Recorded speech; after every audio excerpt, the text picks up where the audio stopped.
آج کا مسئلہ بہت ہی اہم حیرت انگیز انکشاف کہ کپڑوں پر خون لگا ہو پھر بھی نماز ہو جاتی ہے۔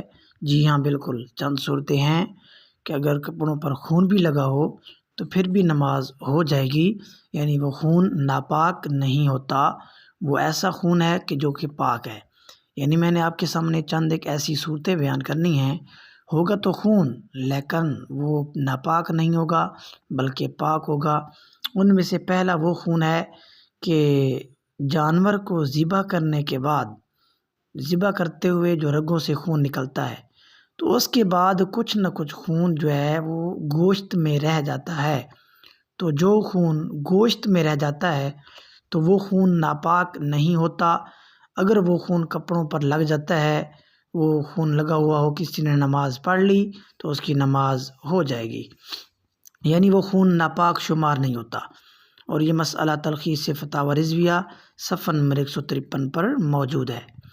دوسرا خون جو ناپاک نہیں ہوتا، یعنی اگر کپڑوں پر لگ جاتا ہے تو نماز ہو جاتی ہے، وہ خون ہے خراش آنے سے، خون کا چمکنا، یعنی خراش آئی، رگڑ آئی، جس کی وجہ سے خون بہنے والا نہیں تھا بلکہ خون صرف چمک رہا تھا، ظاہر ہو رہا تھا، تو اس صورت میں کہ اس کو کپڑا لگا، اگرچہ وہ کپڑا جتنا بھی خون سے بھیگ جائے تو وہ اس کپڑے کو ناپاک نہیں کہا جائے گا، کیونکہ وہ جو خون ہے وہ ناپاک نہیں، بہنے والا نہیں ہے۔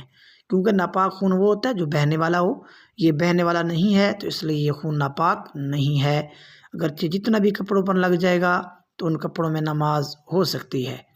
باقی بہتر یہی ہے دھو لیا جائے، باقی یہ نہیں ہے کہ ہم یہ نہیں کہہ رہے کہ آپ دھوئیں نہیں، ہم صرف حکم بیان کر رہے ہیں کہ وہ جو کپڑوں پر آپ کا خون لگا ہوا ہے، جو خون صرف رگڑ آنے سے نکلا ہے، بہنے والا نہیں ہے، تو اس سے آپ کے کپڑے ناپاک نہیں ہوں گے۔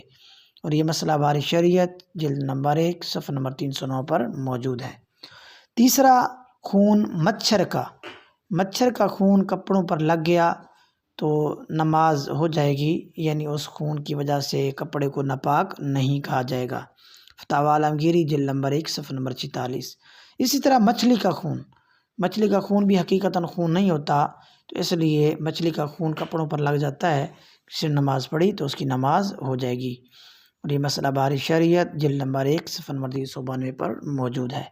یہ چند ایک مسائل میں نے آپ کے سامنے پیش کیے ہیں، تو ان کو آپ نے غور سے سننا ہے، ساتھ ساتھ جتنا تک ہو سکے زیادہ تک لوگوں تک پہنچا دیں، یہ آپ کے لیے صدقہ جاریہ ہوگا۔